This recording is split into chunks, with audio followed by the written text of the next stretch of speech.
dalam rangka mendorong perguruan tinggi dalam merintis dan terus melakukan inovasi-inovasi pembelajaran berbasis jejaring atau network education untuk mewujudkan kebijakan merdeka belajar kampus merdeka, mendukung pencapaian IKU atau indikator kinerja utama perguruan tinggi, dan menjawab tantangan revolusi industri 4.0, Direktorat Jenderal Pembelajaran dan Kemahasiswaan Kementerian Riset, Teknologi, dan Pendidikan Tinggi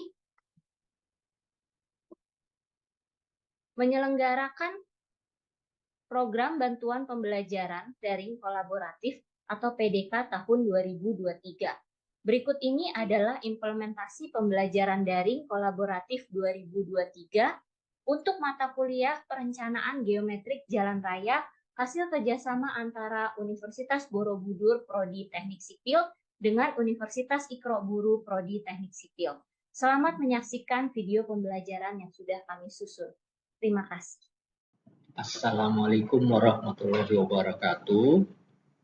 Saya Dwinanta Pertama, dosen pengampu mata kuliah Perencanaan Geometrik Jalan Raya, kelas hibah pembelajaran daring kolaboratif PDK tahun 2023. Antara Prodi Teknik Sipil Universitas Borobudur dengan Prodi Teknik Sipil Universitas Ikro Buru.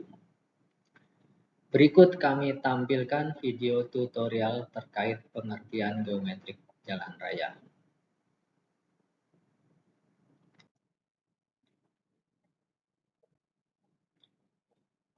Perencanaan geometrik jalan merupakan bagian dari perencanaan jalan yang dititikberatkan pada perencanaan bentuk fisik sehingga dapat memenuhi fungsi dasar dari jalan, yaitu memberikan pelayanan yang optimum pada arus lalu lintas dan sebagai akses dari tempat asal ke tujuan perjalanan.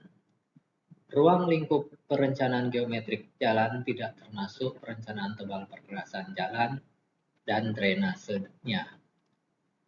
Tujuan perencanaan geometrik jalan adalah menghasilkan infrastruktur yang aman, efisiensi pelayanan arus lalu lintas, dan memaksimalkan rasio tingkat penggunaan biaya pelaksanaan. Elemen perencanaan geometrik jalan. Yang pertama adalah alignment horizontal atau trase jalan atau sumbu jalan. Ini meliputi bagian lurus dan tikungan jalan. Sumbu jalan terdiri dari serangkaian garis lurus lengkung berbentuk lingkaran dan lengkung peralihan dari bentuk garis lurus ke bentuk busur lingkaran. Kedua, alignment vertikal atau penampang memanjang, meliputi kelandaian, mendaki dan menurunnya jalan dengan memperhatikan sifat operasi kendaraan, keamanan, jarak pandangan, dan fungsi jalan. Yang ketiga, penampang melintang jalan. Di sini meliputi lebar dan jumlah lajur, ada atau tidaknya median, drainase permukaan, kelandaian lereng tebing galian dan timbunan, serta bangunan pelengkap lainnya. Berikut adalah contoh dari gambar trase jalan yang berada di atas peta kontur. Trase jalan yang merupakan sumbu jalan ini terlihat sebagai satu garis lurus dan tikungan, di mana di sini ada dua tikungan. Berikutnya adalah contoh gambar alignment horizontal pada bagian atas dengan memperlihatkan juga badan jalan. Ya. Jadi di sini di atas peta kontur terlihat adalah alignment horizontalnya. Dan di bagian bawah ini menunjukkan alignment vertikal, ya, yang menunjukkan kondisi naik turunnya dari permukaan jalan. Pengertian jalan raya. Jalan raya ialah suatu lintasan yang bertujuan melewatkan lalu lintas dari satu tempat ke tempat lainnya. Adapun arti lalu lintas menyangkut jalur tanah yang diperkuat atau diperkeras dan jalur tanah tanpa perkerasan. Arti lalu lintas menyangkut semua benda dan makhluk yang meliputi jalan tersebut, baik kendaraan bermotor, tidak bermotor, seperti sepeda, manusia, ataupun hewan. Nah, jalan raya sebagai prasarana pembangunan dan membantu pengembangan wilayah mempunyai peran yang penting. Maka itu, lalu lintas di atas jalan raya harus terselenggara secara lancar, aman, sehingga pengangkutan berjalan cepat, aman, tepat, efisien, dan ekonomis. Untuk itu, jalan raya harus memenuhi persyaratan teknis dan ekonomis menurut fungsinya dan volume serta sifat-sifat lalu lintas. Berikut adalah contoh dari interchange jalan raya. Berikut adalah contoh tikungan dan contoh jalan yang mendaki. Selanjutnya, pengertian dari jalan raya. Jalan adalah prasarana transportasi darat yang meliputi segala bagian jalan, termasuk bangunan pelengkap dan perlengkapannya yang diperuntukkan bagi lalu lintas yang berada pada permukaan tanah, di atas permukaan tanah, di bawah permukaan tanah dan atau air, serta di atas permukaan air, kecuali jalan kereta api, jalan lori, dan jalan kabel. Jalan umum. Jalan umum adalah jalan yang diperuntukkan bagi jalan atau lalu lintas umum. Nah, kemudian ada yang disebut jalan khusus.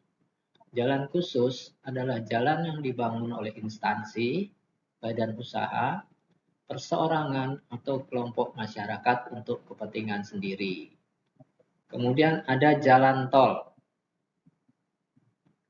Jalan tol adalah jalan umum yang merupakan bagian dari sistem jaringan jalan dan sebagai jalan nasional yang penggunanya diwajibkan membayar tol. Jadi yang dimaksud tol adalah sejumlah uang tertentu yang dibayarkan untuk penggunaan jalan tol. Kemudian ada istilah penyelenggaraan jalan. Ini adalah kegiatan yang meliputi pengaturan, pembinaan, pembangunan, dan pengawasan jalan. Kemudian ada pengaturan jalan. Ini merupakan kegiatan perumusan kebijakan perencanaan, penyusunan perencanaan umum, dan penyusunan peraturan perundang-undangan jalan. Berikutnya ada istilah pembinaan jalan. Ini adalah kegiatan penyusunan pedoman dan standar teknis pelayanan, pemberdayaan sumber daya manusia, serta penelitian dan pengembangan jalan. Kemudian istilah pengembangan jalan. Ini adalah kegiatan pemrograman dan penganggaran, perencanaan teknis, pelaksanaan konstruksi, serta pengoperasian dan pemeliharaan jalan. Kemudian pengawasan jalan adalah kegiatan yang dilakukan untuk mewujudkan tertib pengaturan, pembinaan, dan pengembangan jalan. Kemudian jalan bebas hambatan. Ini adalah jalan umum untuk lalu lintas menerus dengan pengendalian jalan masuk secara penuh dan tanpa adanya persimpangan sebidang serta dilengkapi dengan pagar ruang milik jalan. Berikut adalah contoh dari penggolongan jalan, ya, sesuai dengan sejarahnya. Penggolongan jalan ini bisa digunakan untuk prasarana sosial dan ekonomi, kemudian bisa digunakan untuk prasarana politik dan militer. Selanjutnya, untuk penggolongan jalan, jalan umum dikelompokkan menurut sistem, fungsi, status, dan kelas. Yang pertama, sistem jaringan jalan. Di sini kita ketahui ada sistem jaringan jalan primer dan sistem jaringan jalan sekunder yang terjalin dalam hubungan hierarkis. Ya. Jadi sistem jaringan jalan disusun dengan mengacu pada rencana tata ruang wilayah dengan memperhatikan keterhubungan antara kawasan dan atau dalam kawasan perkotaan dan kawasan perdesaan. Sistem jaringan primer atau sistem jaringan jalan primer. Sistem jaringan jalan primer disusun berdasarkan rencana tata ruang dan pelayanan distribusi barang dan jasa untuk pengembangan semua wilayah di tingkat nasional dengan menghubungkan semua simpul jasa distribusi yang berwujud pusat-pusat kegiatan sebagai berikut. Yaitu menghubungkan secara terus atau menerus pusat kegiatan nasional, pusat kegiatan wilayah, pusat kegiatan lokal sampai ke pusat kegiatan lingkungan, dan menghubungkan antar pusat kegiatan nasional. Kemudian sistem jaringan jalan sekunder. Sistem jaringan jalan sekunder disusun berdasarkan rencana tata ruang wilayah kabupaten atau kota dan pelayanan distribusi barang dan jasa untuk masyarakat di dalam kawasan perkotaan yang menghubungkan secara menerus kawasan yang mempunyai fungsi primer, fungsi sekunder 1, fungsi sekunder kedua, fungsi sekunder ketiga, dan seterusnya sampai ke persil. Kemudian, jalan umum menurut fungsi. Jalan umum menurut fungsinya dikelompokkan ke dalam jalan arteri, kemudian jalan kolektor, kemudian jalan lokal, dan jalan lingkungan. Jadi di sini jalan arteri ini merupakan jalan umum yang berfungsi melayani angkutan utama dengan ciri perjalanan jarak jauh, kecepatan rata-rata tinggi, dan jumlah jalan masuk dibatasi secara berdaya guna. Yang berikutnya jalan kolektor. Jalan kolektor merupakan jalan umum yang berfungsi melayani angkutan pengumpul atau pembagi dengan ciri perjalanan jarak sedang, kecepatan rata-rata sedang, dan jumlah jalan masuk dibatasi. Kemudian berikutnya jalan lokal. Jalan lokal merupakan jalan umum yang berfungsi melayani angkutan setempat dengan ciri perjalanan jarak dekat, kecepatan rata-rata rendah, dan jumlah jalan masuk tidak dibatasi. Dan yang terakhir, hierarki yang paling rendah adalah jalan lingkungan. Di sini merupakan jalan umum yang berfungsi melayani angkutan lingkungan dengan ciri-ciri perjalanan jarak dekat dan kecepatan rata-rata rendah. Di bagian kanan atas ini adalah ilustrasi dari hierarki jalan umum menurut fungsi. Jadi paling atas adalah jalan arteri, kemudian masuk ke jalan kolektor, baru kemudian dengan fungsi kolektor sebagai pembagi dan pengumpul, baru terhubung dengan jalan-jalan lokal, dan baru kemudian ke jalan lingkungan. Demikian. Selanjutnya, kita meninjau jalan umum menurut status. Jalan umum menurut statusnya dikelompokkan ke dalam jalan nasional, jalan provinsi, jalan kabupaten, jalan kota, dan jalan desa. Jalan nasional merupakan jalan arteri dan jalan kolektor dalam sistem jaringan jalan primer yang menghubungkan antar ibu kota provinsi, dan jalan strategis nasional, serta jalan tol. Kemudian, jalan provinsi. Jalan provinsi merupakan jalan kolektor dalam sistem jaringan primer yang menghubungkan ibu kota provinsi dengan ibu kota kabupaten kota atau antar ibu kota kabupaten atau kota dan jalan strategis provinsi. Kemudian jalan kabupaten.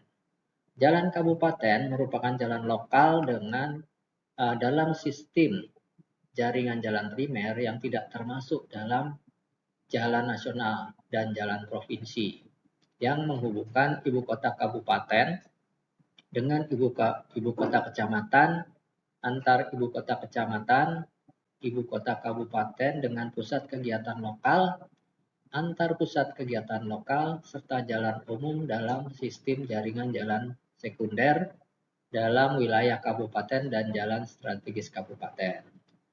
Berikutnya jalan kota. Jalan kota adalah jalan umum dalam sistem jaringan sekunder yang menghubungkan antar pusat pelayanan dalam kota, menghubungkan pusat pelayanan perkotaan dan menghubungkan antar persil, serta menghubungkan antar pusat permukiman yang berada di dalam kota. Kemudian jalan desa. Jalan desa merupakan jalan umum yang menghubungkan kawasan dan atau permukiman di dalam desa serta jalan lingkungan. Selanjutnya adalah jalan umum menurut kelas. Pengaturan kelas jalan berdasarkan spesifikasi penyediaan prasarana jalan dikelompokkan atas bebas hambatan, jalan raya, jalan sedang, dan jalan kecil. Kemudian menurut beban kendaraan yang lewat, jalan raya terdiri atas 1. Jalan kelas 1, kemudian jalan kelas 2A, jalan kelas 2B, jalan kelas 2C, dan jalan kelas 3. Tebal perpasan jalan itu nanti ditentukan sesuai dengan kelas jalan. Makin berat kendaraan-kendaraan yang melalui suatu jalan, makin berat pula syarat-syarat yang ditentukan untuk pembuatan jalan itu. Kelas 1, jalan kelas 1. Kelas jalan ini mencakup semua jalan utama dan dimaksudkan untuk dapat melayani lalu lintas cepat dan berat. Dalam komposisi lalu lintasnya tidak terdapat kendaraan lambat dan kendaraan tidak bermotor. Jalan raya dalam kelas ini merupakan jalan-jalan raya yang berjalur banyak dan konstruksi perkerasan dari jenis yang terbaik dalam arti tingginya tingkat pelayanan terhadap lalu lintas. Jalan umum menurut kelasnya, lanjutannya adalah kelas 2, jalan kelas 2. Kelas jalan ini mencakup semua jalan-jalan sekunder. Dalam komposisi lalu lintasnya terdapat lalu lintas lambat. Kelas jalan ini selanjutnya berdasarkan komposisi dan lalu lintasnya dibagi dalam 3 kelas, yaitu kelas 2A, 2B, dan 2C. Kelas 2A adalah jalan-jalan raya sekunder 2 jalur atau lebih dengan konstruksi permukaan jalan dari jenis aspal, beton, hot mix, atau yang setara, di mana dalam komposisi lalu lintasnya terdapat kendaraan lambat tapi tanpa kendaraan yang tak bermotor. Untuk lalu lintas lambat harus disediakan jalur tersendiri. Kelas jalan kelas 2B adalah jalan-jalan raya sekunder 2 jalur dengan konstruksi permukaan jalan dari penetrasi berganda atau yang setara di mana dalam komposisi lalu lintasnya terdapat kendaraan lambat tapi tanpa kendaraan yang tak bermotor. Kemudian jalan kelas 2C adalah jalan-jalan raya sekunder 2 jalur dengan konstruksi permukaan jalan dari jenis penetrasi tunggal di mana dalam komposisi lalu lintasnya terdapat kendaraan lambat dari kendaraan tak bermotor. Kemudian jalan kelas 3. Kelas jalan ini mencakup semua jalan-jalan penghubung dan merupakan konstruksi jalan berjalur tunggal atau 2. Konstruksi permukaan jalan yang paling tinggi adalah pelaburan dengan aspal.